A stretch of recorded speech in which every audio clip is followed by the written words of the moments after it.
नमस्कार, परिचर्चा अनप्लग्ड के एक अगले एपिसोड में आप सभी का स्वागत है। आज हमारे साथ एक ख़ास मेहमान हैं।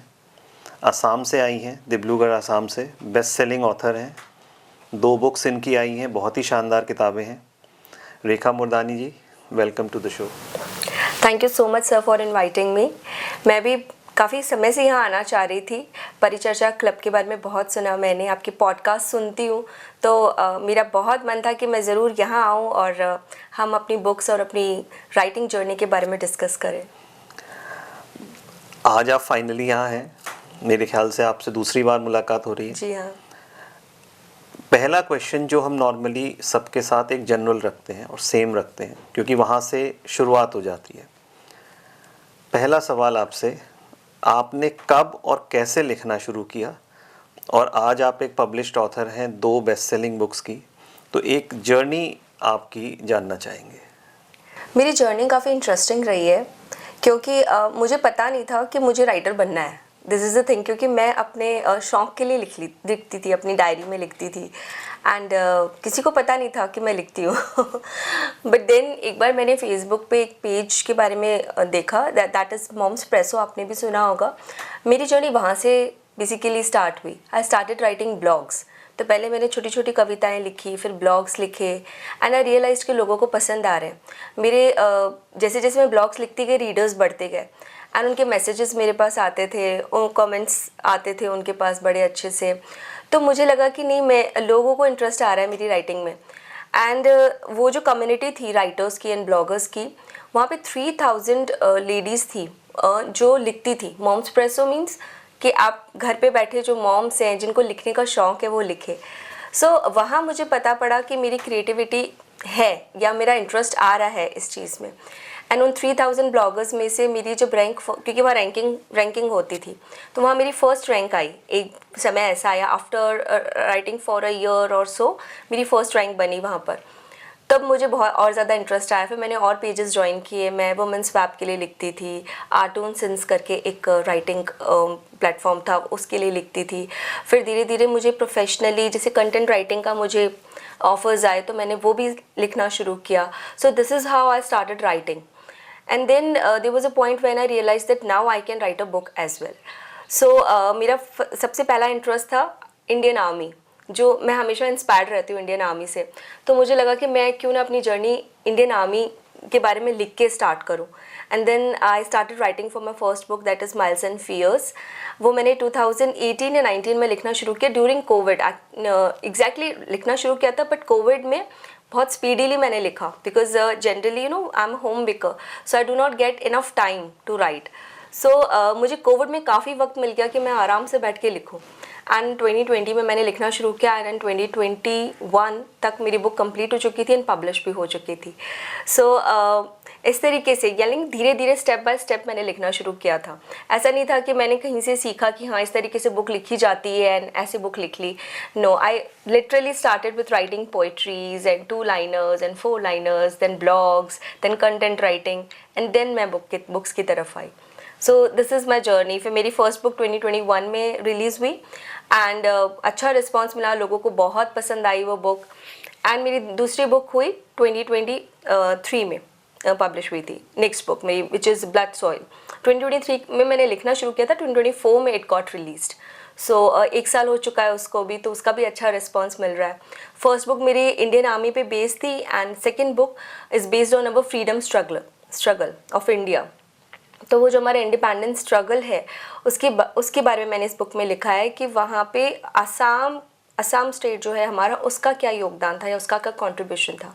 क्योंकि ऐसे बहुत सारे फ्रीडम स्ट्रगलर्स हैं जो होल ओवर इंडिया में थे ऑफ कोर्स, लेकिन असम से भी बहुत सारे थे जिनके बारे में लोगों को पता नहीं था। So I wanted to let people know about the freedom strugglers of Assam, कि यहाँ का क्या कंट्रीब्यूशन था, यहाँ के लोगों का क्या कंट्रीब्यूशन था इंडिया को आज़ादी दिलाने में। तो ये बुक मेरी उस पर बेस्ड है। एक बहुत ही फेमस स्ट्रगल है Kanaklata Barua, freedom fighter of Assam. तो ये बुक कम्प्लीटली उसकी स्टोरी पे बेस्ड है and inspired, actually it's not non fiction book, it's a fictional book, but it is inspired from her story. तो ये मेरी सेकेंड बुक थी, ब्लड सॉइल। रेखा जी, आपकी जो फर्स्ट बुक है उसके कैरेक्टर्स और उसका प्लॉट वो किसी रियल इंसिडेंट से इंस्पायर्ड है या रियल कैरेक्टर्स से इंस्पायर्ड है, या आपने खुद ही इमेजिनेटिवली उनको डिज़ाइन किया था, प्लॉट और characters? Actually I am deeply inspired by the Indian army. तो मुझे लगा मैं अपनी शुरुआत जो लिखने की है वो उनसे ही, जो फर्स्ट बुक मुझे लिखनी थी, I wanted to dedicate that book to the Indian army only. तो ये इसमें मुझे ज़्यादा सोचना नहीं पड़ा, बिकॉज़ हम आए दिन उनके बारे में पढ़ते हैं, सुनते हैं, तो it is totally inspired by them. क्योंकि ये कहानी आई डोंट थिंक कि किसी एक सोल्जर की है या किसी एक फैमिली की है। जितने भी हमारे बॉर्डर पे सोल्जर्स या जितने भी ऑफिसर्स हैं ये काम कर रहे हैं, ये उन सबकी कहानी है। It is inspired by them. क्योंकि हम जो देखते हैं कि वो सिर्फ बॉर्डर पे काम कर रहे हैं और एक दिन वो शहीद हो जाते हैं, लेकिन उनकी जो फैमिली है वो every day they face a lot of challenges जिनके बारे में हमें पता भी नहीं है। क्योंकि आपके घर से अगर कोई इंसान बॉर्डर पे जा रहा है, so you are going through that pain every day कि पता नहीं वो वापस आएंगे कि नहीं आएंगे। तो ऐसे बहुत सारे लोगों के बारे में मैंने पढ़ा, समझा, and I wanted to write for them only. एंड उससे बड़ी बात यह है कि जब मैंने किताब लिख ली थी, उसके बाद I got an opportunity to meet a lot of army families, and when I listen to them, तो मुझे लगा कि इससे भी ज़्यादा कई सारी कहानियाँ हैं। उन्होंने कहा कि आपने तो सिर्फ एक कहानी लिखी है, हमारे पास आपको बताने के लिए पता नहीं कितनी कहानियाँ हैं। तो मैं वहाँ एक बार कैंट में गई थी, वहाँ मुझे इनवाइट किया था, वहाँ मेरा बुक रीडिंग सेशन था। तो वहाँ मैं बहुत सारी वॉर विडो से भी मिली एंड आर्मी ऑफिसर्स की जो वाइफ्स थी उनसे भी मिली, और मेरी जब उनसे कॉन्वर्जेसन हुई तो मुझे पता पड़ा कि every day they are facing a lot of challenges. हर दिन उनमें से कई ऐसे लोग थे जिनके हस्बैंड कारगिल वॉर में लड़े थे। तो वो उस दौरान उनके अंदर कितनी सारी इमोशंस चल रहे थे, कितनी सारी चीज़ें उनके दिमाग में चल रही थी। So it is very difficult for them to lead their life even if they are there. अगर उनके आर्मी ऑफिसर्स वहाँ हैं भी तो भी उनके लिए मुश्किल है एवरी डे, क्योंकि उन्हें लगता है कि पता नहीं वो वापस आएंगे कि नहीं आएंगे। तो वो जो एक छोटी छोटी बारीकियां हैं उनकी लाइव्स की, वो मैंने अपनी first book miles and fears में लिखी हैं। वो जो छोटे छोटे इमोशंस हैं वो सब उसमें डाले हैं। अगर आप ओवरऑल देखेंगे तो वो इन सब से ही इंस्पायर्ड है। अब मैं ही नहीं बोलूँगी कि बहुत बड़ी एक मैंने ब्लॉकबस्टर कहानी लिखी है, नो, इट इज़ ये दिल से लिखी गई है। छोटी छोटी चीज़ें हैं इसमें, आप पढ़ेंगे तो आपको समझ आएंगी कि हाँ इन सब चीज़ों को वो लोग फेस करते हैं जब और इसमें एक आर्मी ऑफिसर, उसकी फैमिली के बारे में कम्प्लीटली लिखा गया है। उसकी माँ क्या फेस करती है, क्या फील करती है माँ, उनके बच्चे क्या फील करते हैं, उनकी वाइफ्स क्या फील करती है, उनके फ्रेंड्स क्या फील करते हैं। तो वो सब चीज़ें ना माइल्स एंड फियर्स में लिखी गई है। और ये टाइटल भी इंस्पायर्ड वैसे ही है, माइल्स एंड फियर्स, मतलब every day you are going through some fears जो आप दिखाते नहीं हैं लोगों को। एंड आपको ये सारी चीज़ें, ये जो सारी फियर्स हैं, वो आपको कितना स्ट्रॉन्ग बना देते हैं एक पॉइंट पे आके, that you are ready to face anything. अब अगर उनकी वाइफ से, आप किसी भी वॉर विडो से मिल लो, आपको कभी भी ऐसा नहीं लगेगा कि उन्हें कोई रिग्रेट है कि भाई हमारे हस्बैंड गए तो नहीं जाने चाहिए थे फ़ौज में। वो अपने बच्चों को भी तैयार करते हैं उसके लिए। तो ये एक बहुत बड़ा एक स्ट्रॉन्ग इमोशन है उनका देश के प्रति, कि चाहे हमारे हस्बैंड भी चले गए बट हमारे बच्चे भी इसी फील्ड में जाएंगे। सो this is very strong point of them ना, और ये सब चीज़ें उन्हें स्ट्रॉन्ग बना देती हैं। आप देखोगे कि सिर्फ आर्मी ऑफिसर्स तो स्ट्रॉन्ग हैं ही, उससे ज़्यादा उनकी फैमिली स्ट्रॉन्ग हो जाती है, because they are ready to accept whatever they may face in their future. तो वो एकदम वो जो तैयारी से रहते हैं ना, उसमें इस बुक में लिखा गया है कि there is a warriors behind a warrior. It is not just that army person, that soldier who is standing on the border. It's his family as well. वो भी हमारे लिए ही लड़ रही हैं। आज उनका तो क्या है, उनका कोई पर्सनल प्रॉफिट तो उसमें नहीं है, बट स्टिल वो भी हमारे लिए, देश के लिए लड़ रहे हैं। अपने बेटे को भेजकर या अपने हस्बैंड को भेजकर, किसी के छोटे छोटे बच्चे होते हैं, किसी के बूढ़े माँ बाप होते हैं, कोई देखने वाला नहीं होता। तो there are lot of things they are going through. So I always wanted to write about them. तो मैंने ये स्टोरी उनसे इंस्पायर्ड होकर ही लिखी है। एंड इनफैक्ट ये लिखने के बाद मैंने जितना ज़्यादा जाना है ना, तो मुझे लगा कि मैं और भी बहुत कुछ लिख सकती हूँ उनके बारे में। मुझे बहुत सारे लोग ऐसे मिले हैं, तो मैं बहुत इंस्पायर्ड हूँ उन लोगों से। और अभी भी मैं एक मेरा सेशन चलता है इंस्टाग्राम पे, तो वहाँ पे मैं इन लोगों से लाइव बात करती हूँ जो वॉर विडोज़ हैं या आर्मी ऑफिसर्स की वाइफ्स हैं या आर्मी ऑफिसर्स हैं जो एक्स आर्मी ऑफिसर्स हैं रिटायर्ड, तो उनके बारे में भी मतलब काफ़ी कुछ ऐसा जानने को मिलता है। काफ़ियों ने कारगिल वॉर में लड़ा, काफ़ियों ने ऐसे ऐसे काम किए जो हमें पता ही नहीं है। तो आप जब उनके बारे में जानेंगे तो आपको बहुत अमेजिंग लगेगा कि अच्छा ये सब काम ये लोग कर रहे हैं जिनके बारे में हम जानते भी नहीं हैं। हमें लगता है कि हाँ ठीक है, एक जॉब है उनकी, एक काम है, but no, every day they are facing biggest challenges we can't even imagine कि ये सब चीज़ों से वो लोग गुजर रहे हैं। तो वो सब मैं लिखना चाहती थी, इसलिए मेरी फर्स्ट बुक तो उनसे इंस्पायर्ड है एंड शायद आगे भी मैं उनके बारे में काफ़ी कुछ लिखूँ। बढ़िया। तो जब ये बुक आपकी रिलीज़ हुई थी तो आर्मी फ्रेटर्निटी में इसका कैसा रिस्पॉन्स था स्पेसिफिकली? आर्मी फ्रेटर्निटी में अच्छा रिस्पांस मिला, तभी शायद मैं इतने सारे लोगों से मिली और उन्होंने अपनी कहानियाँ मुझसे शेयर की कि आप इस बारे में भी लिख सकते हैं, आप इस बारे में भी लिख सकते हैं। They wanted someone to write about them, और वैसे उनको ज़रूरत नहीं है, बट ठीक है हम लिखना चाहते हैं। बट हाँ, उनके पास बहुत कुछ है बताने को, बहुत कुछ है कि आप बिल्कुल इंस्पायर हो जाएंगे कि हाँ, और वो सब कुछ रियल है। नथिंग इज़ कि वो कुछ कहानी बना के बता रहे हैं। और एक्चुअली उन्हें जैसे कि ये तो मैं इंस्पायर्ड हूँ, बट ऐसे उन्हें सिविलियंस को बताने की ज़रूरत नहीं होती, ये हम क्यूरियस होते हैं कि हमें बताएं। लेकिन कहानियाँ उनके पास बहुत सारी हैं और रियल है। उनके बहुत सारे चैलेंजेस हैं, स्पेशली जो वॉर विडोज़ हैं, क्योंकि मैं ऐसे बहुत सारी वॉर विडो से मिली हूँ जिनके पास they were not financially independent, उनकी they were totally dependent on their husbands, और जब उनके हस्बैंड चले जाते हैं तो उनके पास कुछ होता नहीं ऑल ऑफ अ सडन करने के लिए। एंड गवर्नमेंट के थ्रू भी, गवर्नमेंट से भी उन्हें कुछ ऐसा कुछ बहुत बड़ी एड नहीं मिलती है। तो ऐसी बहुत सारी वॉर विडोज़ हैं जो अपने पाँव पे खड़ी हुई हैं अपने हस्बैंड के जाने के बाद। पूरी फैमिली की जिम्मेदारियां उन्होंने संभाली हैं। उनमें से कुछ तो पढ़ी लिखी भी नहीं थी, स्पेशली जो नॉर्थ ईस्ट की हैं। अभी रिसेंटली मुझे मौका मिला था नॉर्थ ईस्ट की वॉर विडो से मिलने का, एक फंक्शन था, वहाँ उन्होंने मुझे इन्वाइट किया था। तो मैं वहाँ गई, वहाँ वॉर विडोज़ बहुत सारी आई थी जो नॉर्थ ईस्ट से, मेघालय से, नागालैंड से, काफ़ी सारी आई थी। अब वो पढ़ी लिखी नहीं होती, वो लोग बहुत ज़्यादा वेल ऑफ नहीं होते, तो अब उनके हस्बैंड जब चले जाए तो उनके पास करने को कुछ नहीं होता कि क्या करें। तो उस सिचुएशन में उन्होंने कैसे अपने आप को संभाला है, गवर्नमेंट के थ्रू उनको कोई एड नहीं मिलती। और कितनी ऐसी हैं जिन्होंने अपने आप को संभाला, वो पढ़ी लिखी भी नहीं थी बट उन्होंने अपने आप को संभाला, आगे काम किया, और अब वो खुद वॉर विडोज़ के लिए काम करती हैं, क्योंकि उन्हें पता है कि ये बड़ा ही मुश्किल टाइम है उनके लिए, कि अब उनके पास कुछ नहीं है करने को। तो मुझे लगता है कि ये बुक लिखने के बाद मुझे बहुत सारे लोगों से जानने को मिला, पहचानने को मिला। उन्हें मेरी बुक बहुत अच्छी लगी, उन्हें अच्छा लगा कि किसी ने इतने डीपली इमोशंस को एक्सप्रेस किया है, छोटी छोटी चीज़ों को बताया है बुक में। वो जनरली क्या होता है ना, हम बहुत बड़े मूवीज़ जब अगर आप देखें तो उसमें बहुत हीरोइक चीज़ें दिखाते हैं कि हाँ ये बहुत बड़ा ऐसी कहानी, ऐसा किया वैसा किया, बट वो छोटी छोटी चीज़ें कोई प्रेजेंट नहीं करता है। So I focused on those small things. तो उनको मुझे तो अच्छा रिस्पांस मिला उनसे अभी तक तो।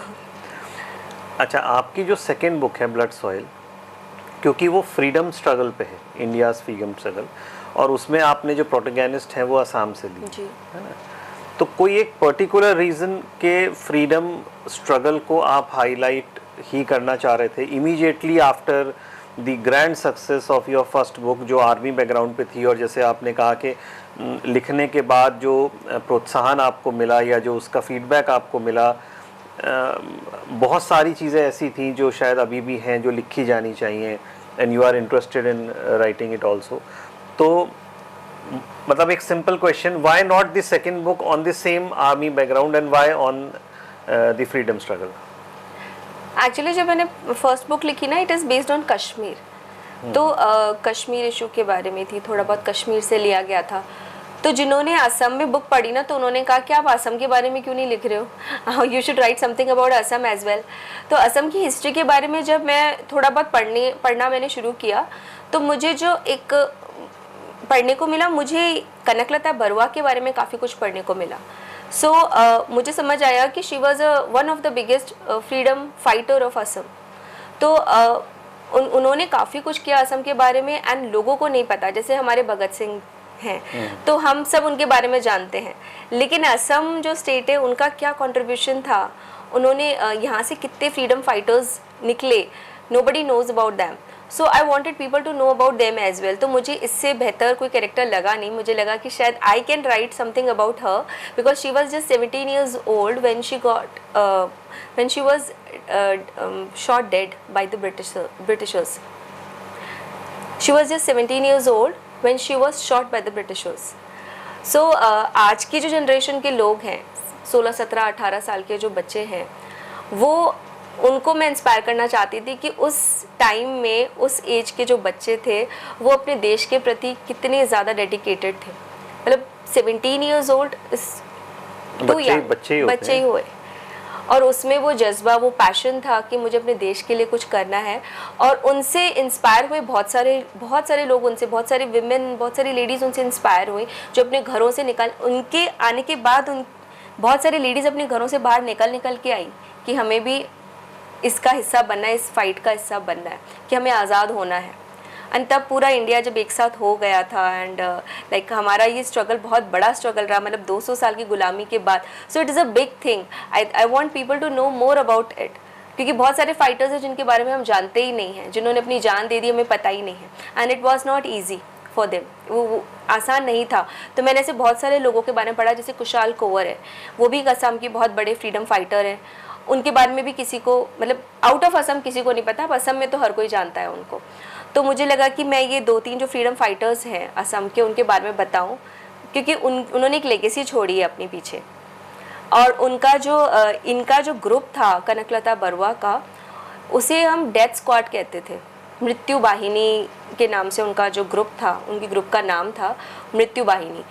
आज़ाद हिंद फौज तो वो ज्वाइन करना चाहती थी, लेकिन जस्ट बिकॉज ऑफ एज, क्योंकि वो सिर्फ 17 years old थी, तो उस वजह से उनको आज़ाद हिंद फौज में लिया नहीं, उनका सिलेक्शन नहीं हुआ एज की वजह से. तो इस वजह से उन्होंने एक दूसरा ग्रुप ज्वाइन किया, मृत्यु वाहिनी जिसे कहते हैं, जिसका अगर मैं इंग्लिश में उसको ट्रांसलेट करूं तो it is a death squad उसे कहते हैं. तो जहाँ सब कोई तैयार था, हर एक इंसान जो उस ग्रुप का मेंबर था वो तैयार था कि मरने के लिए रेडी था. तो उन्होंने it was a very big group of ladies, of women specially, और वो सारी की सारी फाइटर्स थी. उनमें से यंगेस्ट थी कनकलता बरुआ. एंड जिस वक्त उन्हें गोली लगी, वो एक पूरे ग्रुप को लीड कर रही थी, और एक गोपुर पुलिस स्टेशन है, उनके सामने उनको फ्लैग लगाना था, इंडियन फ्लैग लगाना था. And she took the responsibility of that, and she was leading the group. वो बिल्कुल उस स्टेशन के सामने गई, पुलिस स्टेशन के सामने उन्होंने अपना फ्लैग लगाया, और वहीं पर ही उनको ऑफिसर ने गोली मार दी थी, ब्रिटिश ऑफिसर ने. तो शी न्यू इट कि अगर मैंने ये काम किया तो मुझे गोली लग सकती है, but still she went, she led the group. और उसके बाद बहुत सारे लोग इंस्पायर हुए. सो ये बहुत सारी कहानियाँ हैं फ्रीडम फाइटर्स की. I wanted people to know about Assam struggle as well, और यहाँ के लोगों के बारे में भी.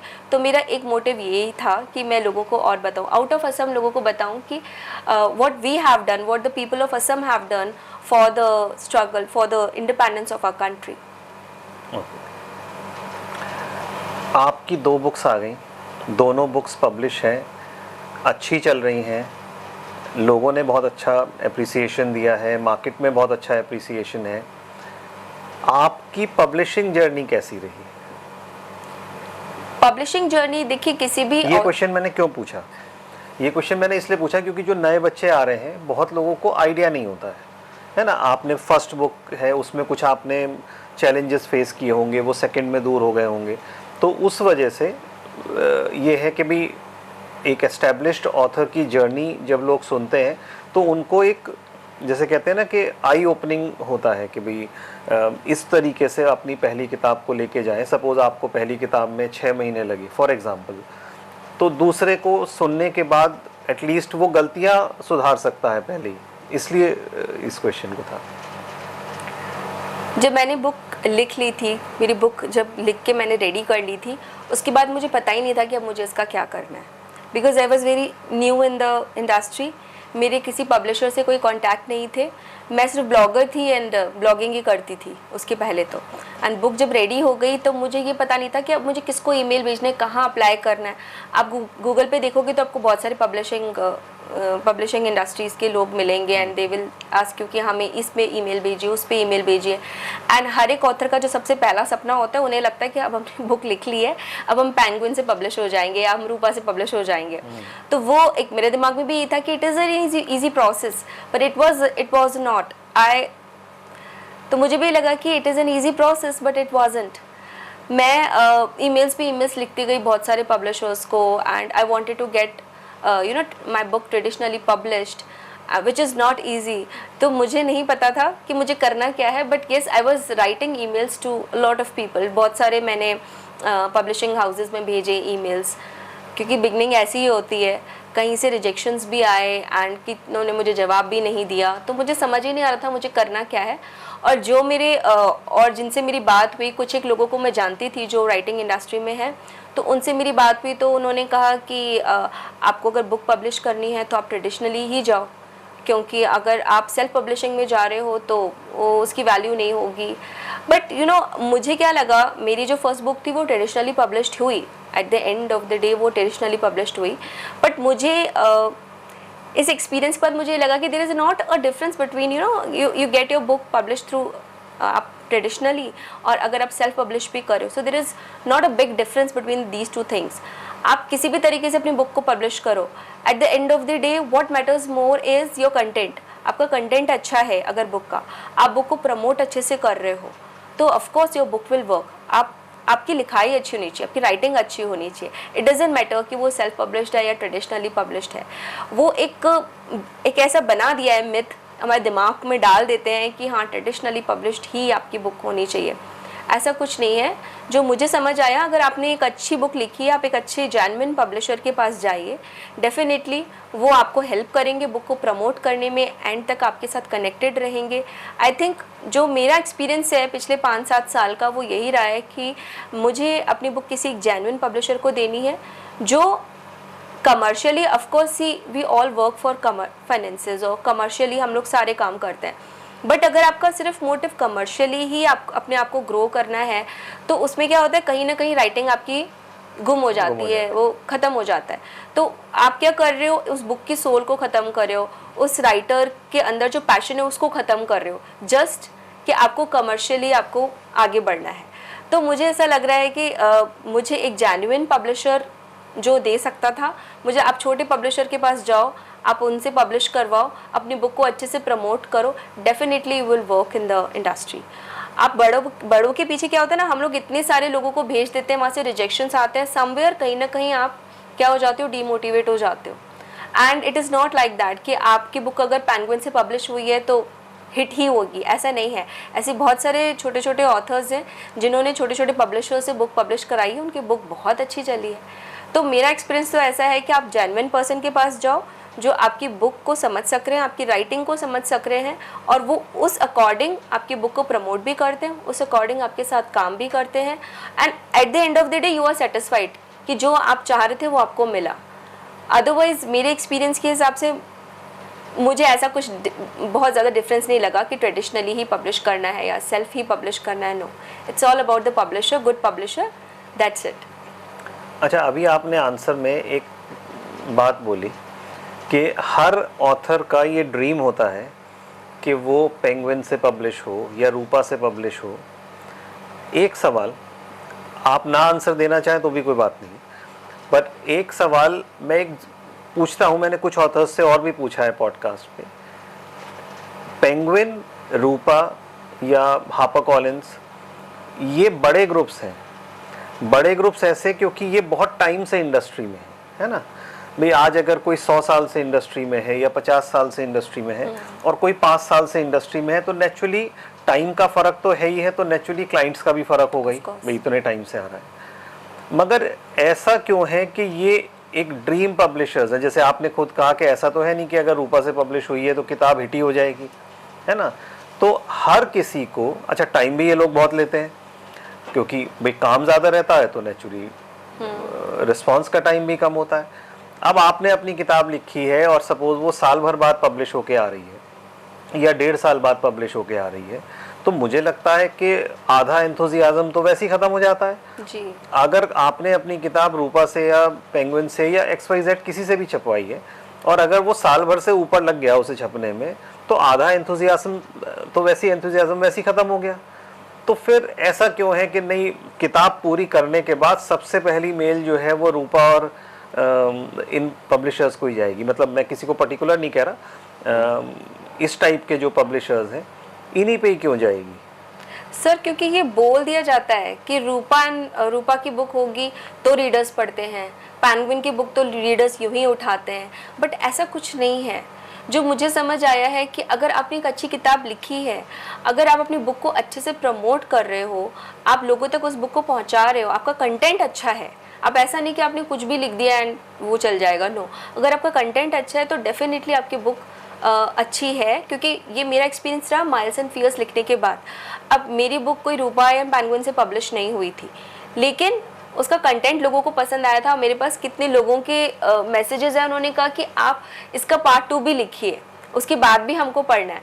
तो मुझे ये चीज़ समझ आई कि ये ज़रूरी नहीं है, अगर आपकी कहानी अच्छी है तो लोग पसंद करेंगे, हाँ, लेकिन आपको बुक को प्रमोट अच्छे से करना है, आपको उसकी पब्लिसिटी बहुत अच्छे से करनी है।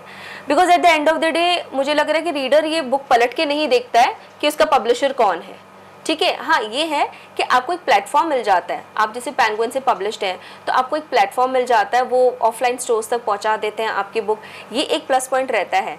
लेकिन अगर आप एक छोटे पब्लिशर से भी आपने अपनी बुक को पब्लिश करवाया है और आप खुद अपनी बुक को अच्छे से प्रमोट कर रहे हैं, you are travelling, you are sending your books to different stores, आप बुक फेयर्स में जा रहे हैं, आप, ये आपके ऊपर है आप कितनी पब्लिसिटी कर रहे हैं अपनी बुक की। तो ये ऑथर के ऊपर भी है, उसकी जिम्मेदारी भी है, एंड पब्लिशर की भी इक्वली जिम्मेदारी है। बट हाँ, पब्लिशर का ये है कि वो आपकी बुक को बहुत अच्छा बना देंगे, ठीक है, आपको एक सजेस्ट कर सकते हैं कि आप यहाँ अपनी बुक को प्रमोट कर सकते हैं, एक एडवाइस ले सकते हैं, सजेशंस दे सकते हैं।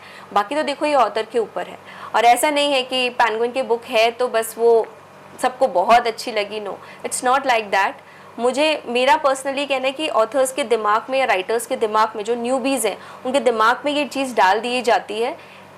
आप किसी से भी बात करो, वो अगर आप किसी लिटरेरी एजेंट के पास जा रहे हो, वो सबसे पहले आपको लिस्ट देगा कि हम आपकी बुक पेंगुइन, रूपा, हापर कॉलिंस में भेजेंगे। तो वो भी पहले वो 3-4 जो मेन पब्लिशर्स हैं उनके नाम लेंगे। तो इट हैपन्स विद एवरीवन, तो दिमाग में बिठा दिया जाता है।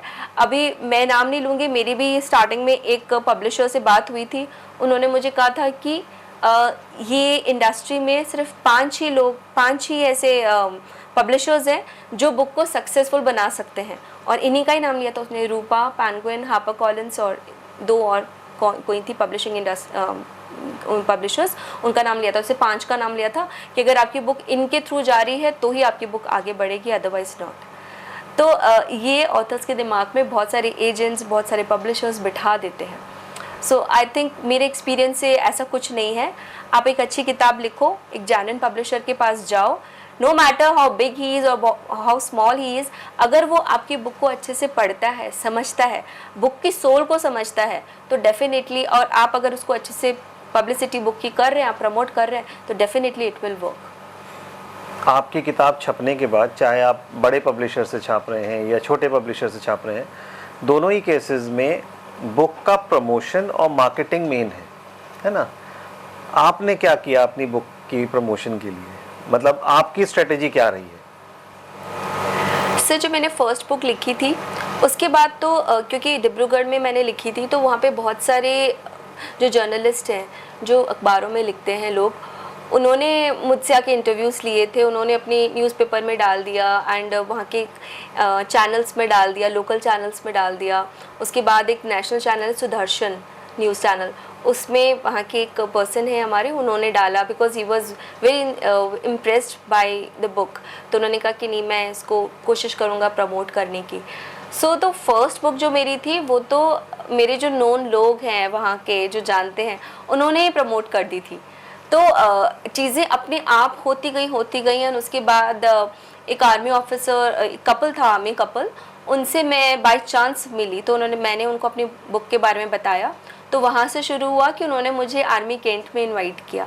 तो एक कैंट में गई, दूसरे कैंट में गई, ऐसे करके मैं 2-3 कैंप्स में गई और वहाँ पे बहुत सारे आर्मी कपल से मिली, तो मेरी बुक अपने आप प्रमोट हो गई। मतलब इट वाज, आई थिंक मुझे कुछ नहीं करना पड़ा था मेरी फर्स्ट बुक को प्रमोट करने के लिए, ज़्यादा मेहनत नहीं करनी पड़ी थी क्योंकि लोग अपने आप ही प्रमोट कर रहे थे उसको। एंड मैं कहूँगी कि भगवान का आशीर्वाद था फर्स्ट बुक में तो। एंड उसके बाद हाँ, मैंने कोशिश की मैंने सोचा कि मैं कुछ रिव्यूज़ लूँ लोगों के, तो लोगों ने मुझे रिव्यूज़ भेजे।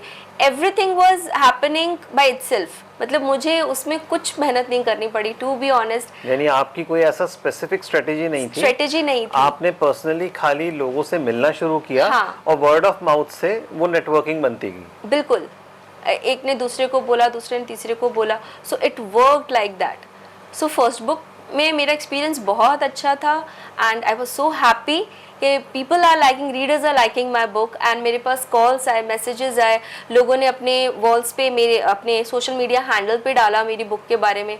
So everything was happening like a magic and I was so happy कि मेरी बुक लोगों को पसंद आ रही है, फर्स्ट बुक, जो मैंने इतनी एक्सपेक्ट नहीं किया था, इतना ज़्यादा एक्सपेक्ट नहीं किया था।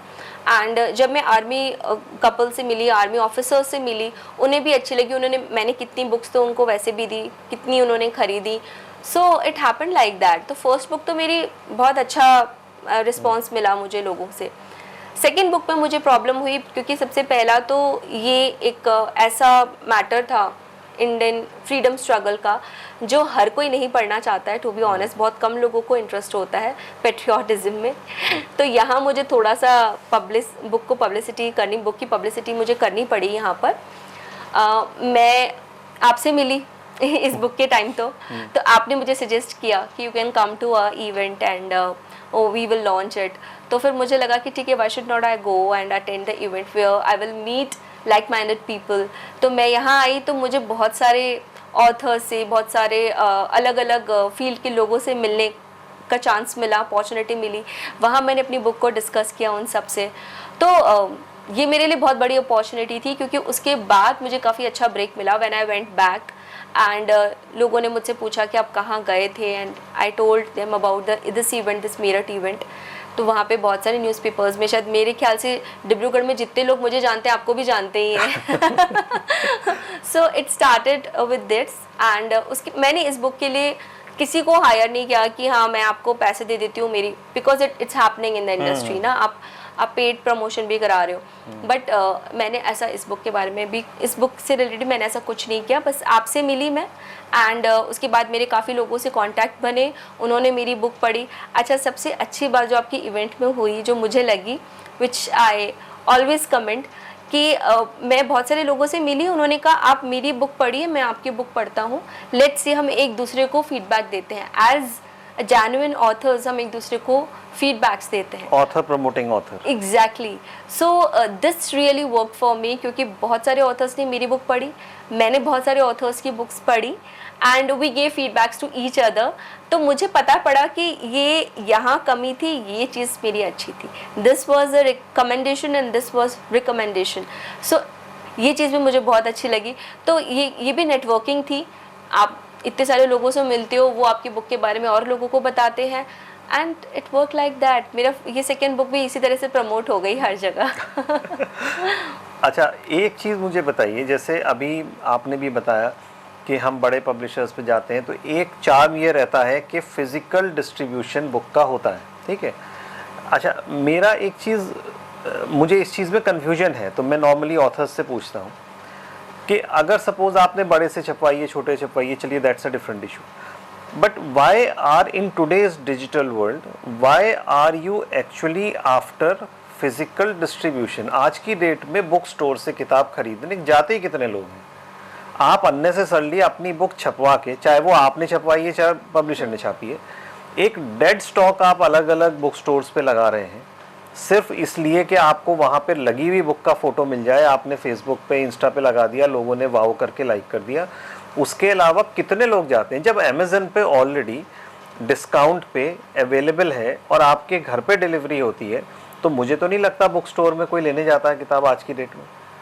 तो हम फिज़िकल डिस्ट्रीब्यूशन के लिए इतने उतावले क्यों रहते हैं कि फ़िज़िकल डिस्ट्रीब्यूशन होना चाहिए? सर, ये भी मुझे लगता है, जैसे आप मुझे बता रहे हैं कि it is not that necessary, मैं आपको बता रही हूँ कि ये चीज़ भी ऑथर्स के दिमाग में डाल दी जाती है कि आपकी बुक होल ओवर इंडिया में, ऑक्सफोर्ड में होगी, इस वाले स्टोर पे होगी, उस वाले स्टोर, एयरपोर्ट्स पे होगी आपकी बुक। सो आई थिंक ये जो ग्लैमर है ये उनके दिमाग में डाल दिया जाता है कि आपकी बुक को इस तरीके से प्रेजेंट किया जाएगा आगे। तो जो न्यूबीज़ होते हैं जिन्हें नहीं पता कि आगे की जर्नी मेरी क्या होगी, वो डेफिनेटली अट्रैक्ट होते हैं इन सब चीज़ों से। तो मुझे लगता है कि कोई सही इंस्ट्रक्ट करने वाला सही पर्सन उनको मिलता नहीं है, जेन्युइन कोई पर्सन उनको मिलता नहीं है। और अगर आप जेन्युइनली कोई बात उनको समझाना भी चाहोगे तो दे विल नॉट अंडरस्टैंड। मेरे पास कितने लोगों के कॉल आते हैं कि हमने अभी बुक लिख ली, अब हमें आगे क्या करना है, तो can you please suggest us some way. अगर मैं उन्हें ये चीज़ें बताऊंगी भी ना तो दे विल नॉट अंडरस्टैंड, क्योंकि ऑलरेडी उनके दिमाग में इतना सब कुछ बोल दिया जाता है। उनको लगता है कि नहीं, व्हाट इफ़ हमारी बुक काम ना करे तो, क्योंकि आपको बोल दिया जाता है ना इस तरह से कि आप इतना पे करो, आपकी बुक को हम यहाँ ले जाएंगे, आप इतना पे करो, आपकी बुक को हम वहाँ ले जाएंगे। Ultimately it is not working and it will never work until and unless आप खुद अपनी बुक के लिए काम नहीं कर रहे हो। तो it is a author who has to work for his book. आपकी बुक के लिए कोई लिटरेरी एजेंट, कोई भी पर्सन, कोई भी middle person, nobody is going to work for your book. आपको खुद लोगों से मिलना पड़ेगा, अपनी बुक के बारे में बताना पड़ेगा। आई थिंक सबसे बड़ा प्रमोशन ही यही होता है। आपको बोला जाता है, जैसे मेरे पास कितने ऑफर्स आते हैं कि इस मॉल में हमारा बहुत बड़ा लॉन्च हो जाएगा, आप अपनी टेबल लगा के बैठ सकते हैं। आप एक दिन में आपसे इतने सारे पैसे ले लिए जाते हैं उस एक टेबल के लिए, आप कितने लोगों को बेच लोगे अपनी बुक एक दिन में? कितने हैं, कितने आते हैं, और उनमें से कितने इंटरेस्टेड होंगे आपकी बुक को लेकर? तो आई डोंट थिंक कि ये सब चीज़ें काम करती हैं। और आपके पास ऐसे बहुत सारे आए दिन मेरे पास ऑफर्स आते हैं, आप ये कर दीजिए, हम अपने पेज में डाल देंगे, हमारी पेज में 20,000 फॉलोवर्स हैं, 25,000 फॉलोवर्स हैं। आई डोंट थिंक कि वो जो फॉलोवर्स हैं उनमें से रीडर्स हैं लोग। वो तो आधे आज की डेट में तो वो पेड भी मिल जाते हैं, पेड भी मिल जाते हैं। सो अल्टीमेटली एक ही चीज़ काम आती है कि आप खुद बाहर निकलो, आप खुद लोगों से मिलो, आप खुद अपनी बुक के बारे में बताओ। ऐसे बहुत सारे ऑथर्स हैं जिन्होंने स्ट्रीट पे खड़े रहकर अपनी बुक को बेचा है और उनकी बुक इट वर्कड आउट, क्योंकि वो खुद बेच रहे हैं। आपकी बुक को आप जितना अच्छे से बता सकोगे कोई भी नेक्स्ट पर्सन नहीं बता सकेगा। It's just that you do not meet a genuine person. अब जैसे मुझे मिलते लोग मिले, स्टार्टिंग में तो नहीं मिले थे, तो मुझे खुद ही नहीं पता था मुझे अपनी बुक के साथ क्या करना है ultimately. So I was deeply confused, मुझे नहीं समझ आ रहा था क्या करना है। मुझे लगा था अच्छा ठीक है, मैं शायद इनको पैसे दे दूंगी एंड इट विल वर्क। सो ऐसा नहीं होता है आपको खुद निकलना पड़ता है। आप जो पैसे दूसरों को दे रहे हो, आप खुद की ट्रैवलिंग पे खर्च करो, अपनी बुक को लेके जाओ, अपनी बुक को प्रेजेंट करो, आप जगह जगह जाओ, प्रमोट करो अपनी बुक को। डेफिनेटली लोगों को समझ आएगा कि आपकी बुक क्या है। अदरवाइज ये किसी के थ्रू आप नहीं करवा सकते, वो नहीं हो सकता, वो डेफिनेटली नहीं हो सकता। या आप लाइक माइंडेड लोगों से मिल रहे हो, वो आपकी बुक को समझ रहे हैं, वो आगे प्रमोट कर रहे हैं, अदरवाइज नहीं होता है। इसी से लिंक्ड एक सवाल और था कि जैसे आज की डेट में अगर हमसे कोई पूछता है, मतलब ये मैं आपको अपनी एक राय बता रहा हूँ, फिर मैं आपकी राय पूछूंगा कि आपकी जो किताब है it's like a product, right? Product manufacture हुआ, ऑथर ने किताब लिखी, वो एक किस्म से प्रोडक्ट है। प्रोडक्ट को अगर आपको सक्सेसफुल करना है तो उसके पीछे का ब्रांड जिसने उस प्रोडक्ट को बनाया है वो बहुत अहमियत रखता है। यहाँ पे ऑथर की अपनी ब्रांडिंग इतनी महत्वपूर्ण है कि अगर ऑथर खुद अपने आप में ब्रांड नहीं है तो मुझे नहीं लगता किसी भी मोड से किताब सक्सेसफुल हो सकती है। आप कहीं से भी करें, कहीं से भी नहीं करें। आपके हिसाब से, जैसे आपने 2 किताबें कराई हैं, ऑथर ब्रांडिंग पे कितना फोकस किया जाता है आज की डेट में? मेरे हिसाब से तो नहीं किया जाता, और यही रीज़न है कि 90% लोगों की किताबें बहुत अच्छी होते हुए भी नहीं बिकती। सर आप बिल्कुल सही कह रहे हैं, मैं भी यही मानती हूँ कि जो पब्लिशर्स हैं, बड़े पब्लिशर्स हैं, वो ऑथर को बिल्कुल भी आगे नहीं आने देते हैं, क्योंकि उनको लगता है कि पेंगुइन की बुक है, हम करेंगे जो है, अब वो बुक हमारी हो गई, ठीक है, लेकिन इस ऑथर ने कितनी मेहनत करी है तो उसके ऊपर कोई काम नहीं करता है। अल्टीमेटली अगर हाँ आपकी बुक बहुत हिट हो जाती है तब लोग ऑथर को जानने लगते हैं। सो author branding of course is very important.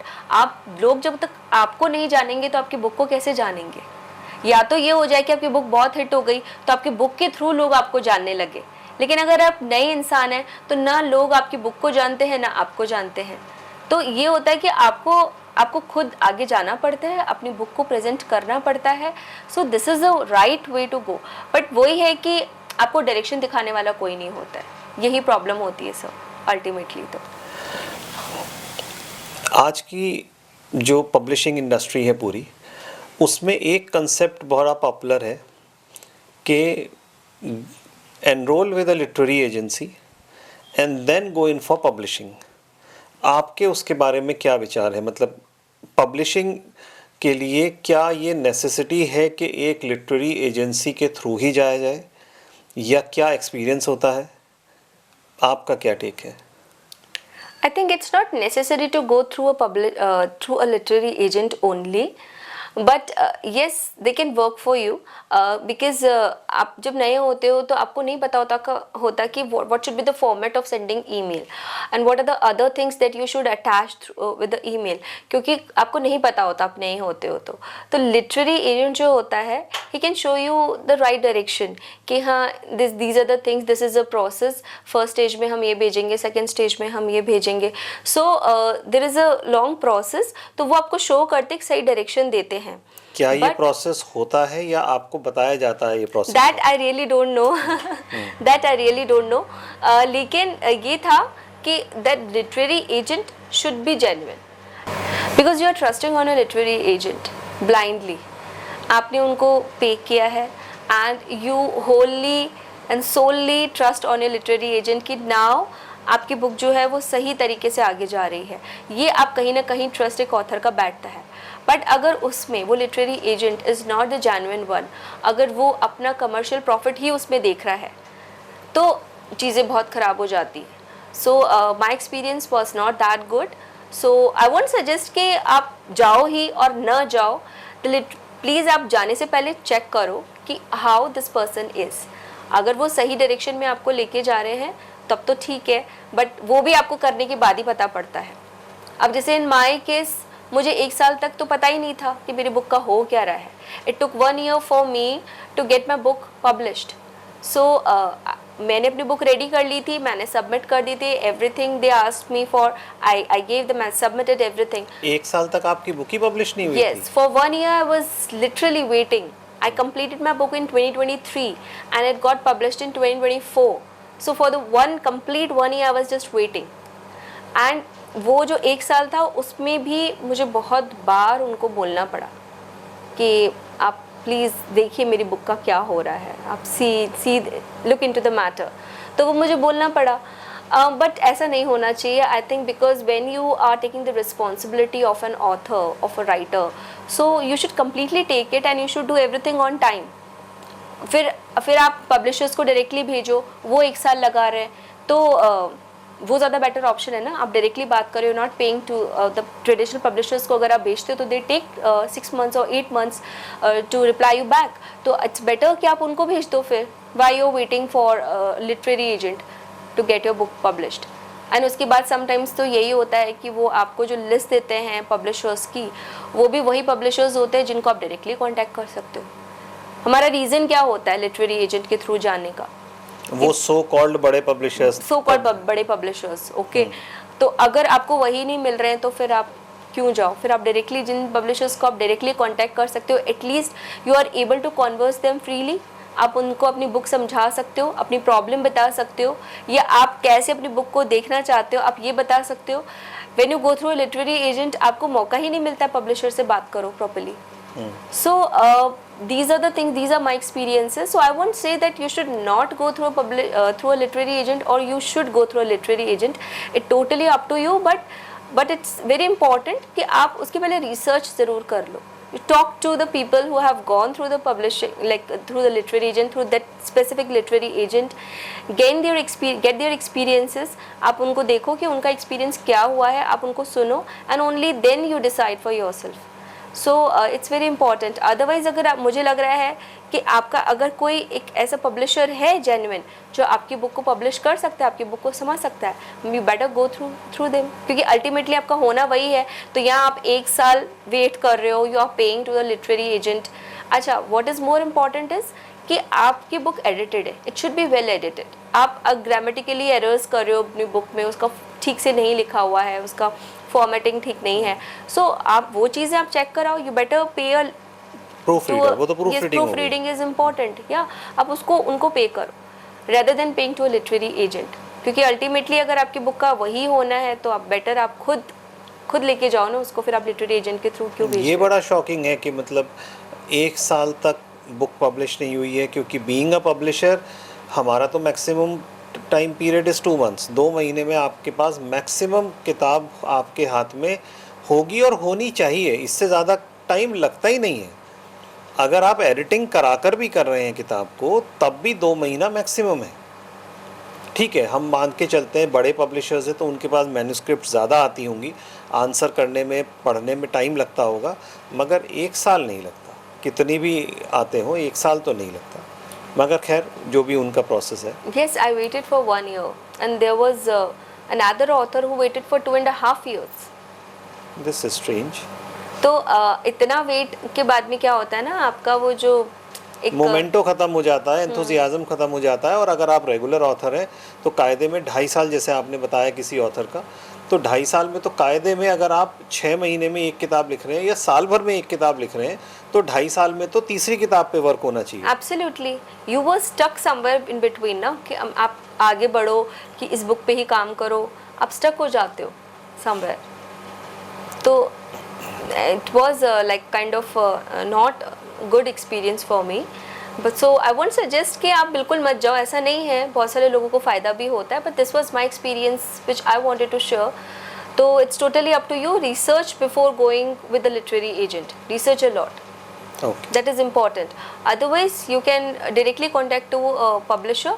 आप बहुत सारे पब्लिशर्स हैं, आप हैं लिटरेरी लॉन्च आप बिल्कुल डायरेक्टली आप बात कर सकते हैं। जैसे मेरी आपसे जब भी बात हुई तो हम बिल्कुल, मैं फ्रीली कंफर्टेबली आपसे बात कर सकती हूँ अपनी बुक के बारे में कि मुझे मेरी बुक में क्या प्रेजेंट करना है and how I want to see my book.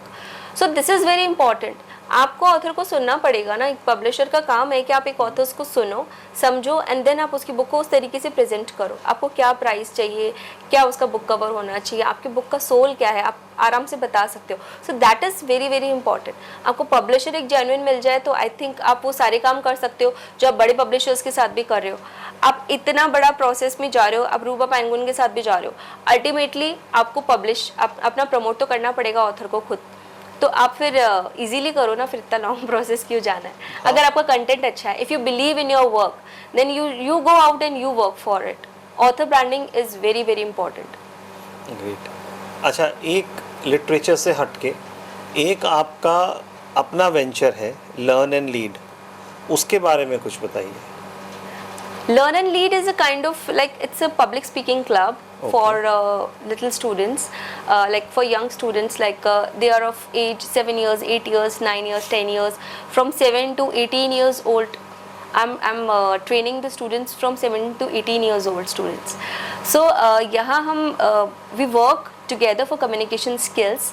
And then apart from that, book reading is very important because I wanted to tell them how important reading is in our lives. If you want to improve your communication skills, then you should read more. So we are working on that, and उनका जो confidence level होता है बच्चों का, वो ऐसा होता है कि दूसरों के सामने बोल ही नहीं पाते, although they know a lot of things but they are not able to express themselves properly. So we work on those skills, on communication skills, कि वो लोग सामने आएँ, लोगों को अपने बारे में बताएं, and they get an opportunity to talk in front of lots of people. So वहाँ क्या होता है, उनका confidence level उनका बहुत boost up होता है. So this is my club, so this is what I do for my club. यहाँ काफ़ी सारे स्टूडेंट्स आते हैं, अराउंड मेरे पास 50-60 स्टूडेंट्स आते हैं जो अपनी स्किल्स पे वर्क करते हैं। दे राइट, क्योंकि बेसिकली आप जब पब्लिक स्पीकिंग करा रहे हो, सो बहुत सारी चीज़ें एक साथ काम करती हैं। It's not just public speaking, it's like you are working on your writing skills, you are working on your reading skills, you are working on your listening skills as well, because to be a good speaker it's very important to be a good listener as well. So altogether they are working on lots of skills. Every week they come with a new story or a new speech or even a short a quote or something, कुछ good message, they come with a good message. So वहाँ पे क्या होता है, हमारे role play भी होते हैं, तो students they learn to act as well, कि हमें यहाँ पे कैसे act करना है, हमें इस इस रोल को कैसे प्ले करना है. So they work on different things and उसके बाद हम इवेंट्स भी करवाते हैं. तो हमारे इवेंट में भी जैसे कि बच्चों के सारे पेरेंट्स आते हैं and they see after 6 months कि हमारे बच्चे में क्या डेवलपमेंट आया है, क्या इम्प्रूवमेंट आया है, whether he is able to face the audience और नॉट. तो वहाँ पे छोटे छोटे बच्चे भी वो भी अच्छे से स्पीच बोल लेते हैं सबके सामने. That is very important. जितने छोटे, क्योंकि 7 ईयर्स 6 ईयर्स ओल्ड के बच्चे अगर स्टेज पे जाकर बोल रहे हैं इतने सारे लोगों के सामने, that is really very commendable job they are doing. Overall उनका कॉन्फिडेंस बढ़ रहा है, उनका कॉन्फिडेंस लेवल काफ़ी बढ़ रहा है बच्चों का. तो वो देखकर मुझे भी अच्छा लगता है, क्योंकि समवेयर मुझे लग रहा है कि ऑल्दो इट्स नॉट कि मैं ही सब कर रही हूँ, of course I am just boosting up them, I am just checking over them कि whether they are doing it or not. तो वो एक मेरा क्लब लर्न एंड लीड है जहाँ बच्चे आ रहे हैं and we all are working all together. Great. अच्छा, एक लास्ट क्वेश्चन चलते चलते, your piece of advice to the upcoming authors. अगर कोई पहली बार किताब लिखना शुरू कर रहा है या कर रही है, आपके हिसाब से एक अच्छा कंटेंट लिखने के लिए क्या चीज़ ज़रूरी है? क्या उन लोगों को मेन फोकस करना है या मेन किसी चीज़ पर ध्यान देना है एज एन ऑथर? देखिए, अच्छा कंटेंट लिखने के लिए तो आई थिंक ये आपकी इमेजिनेशन है, आपके थॉट्स हैं. आप किसी का भी कॉपी करके आप सोचोगे कि मैं इसके जैसा लिखूं, that is not possible.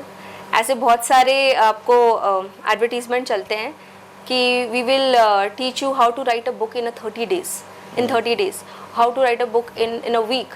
So do you think is it possible? आप 30 दिनों में बुक लिख लोगे? अच्छा, वो बुक आपको वो बताएंगे कि आपको कैसे लिखनी है. So that is something which is impossible. अगर आपके पास कोई कहानी है, आप लिख सकते हैं. अगर आपकी राइटिंग क्रिएटिव है, सो आप जो भी लिखें, मुझे लगता है कि आप दिल से ही लिख सकते हैं. इट इज़ नॉट समथिंग कि आप किसी को कॉपी करके लिख रहे हैं, किसी और बुक में से आपने कुछ कंटेंट लिया, कुछ कहानी यहाँ से ली, कुछ कहानी. It is not possible. आपको अपनी कहानी सोचनी पड़ेगी. It should be unique, it should be directly written from your heart and उसके बाद ही आप लिख सकते हैं. सी, एडिटिंग वगैरह सब बात की बातें हैं, ठीक है. पहले तो आपको रॉ अपनी स्क्रिप्ट लिखनी पड़ेगी, आपको लिखना क्या है. सो मेरा जब आप यू वोंट बिलीव, जो मैंने माइल्स एंड फियर्स लिखी थी, I written the entire book in a diary. I didn't use laptop for that. Typing मैंने नहीं की थी, मैं लिख रही थी. क्योंकि जब मैंने फर्स्ट पेज लिखा था, आई started with writing a story. तो मैं स्टोरी लिख रही थी. स्टोरी लिखते लिखते मुझे लगा कि अच्छा, मैं इसका ना एक और चैप्टर भी लिख सकती हूँ. फिर मुझे लगा अच्छा, मैं इसका एक और चैप्टर भी लिख सकती हूँ. सो तब लिखते लिखते मुझे लगा कि no, I can write a book now, because I started with writing a story which is a very funny thing कि मेरे दिमाग में नहीं था कि मुझे किताब लिखनी है, मैं स्टोरी से ही लिख रही थी. स्टोरी लिखते लिखते वो चैप्टर वाइज वो करते करते पूरी बुक बन गई. हाँ, थोड़े बहुत चेंजेस किए यहाँ वहाँ, बट मेरे पास वो 2 डायरीज पड़ी हुई हैं जिस पे मैंने एंटायर स्टोरी लिखी हुई है अपने हाथ से. सो इट वाज अ राइटिंग, और उसके बाद मैंने उसको टाइप किया है. It was not planned.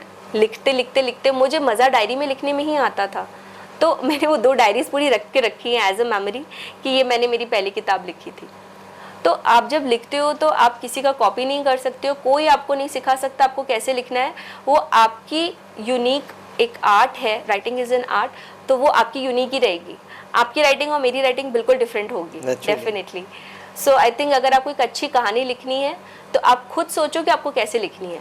आपको कोई नहीं सिखा सकता. Nobody can train you, nobody can teach you for that. So it was a great piece of advice, क्योंकि शायद इस चीज़ को फॉलो करके लोग एक अच्छी मैन्युस्क्रिप्ट निकाल सकते हैं.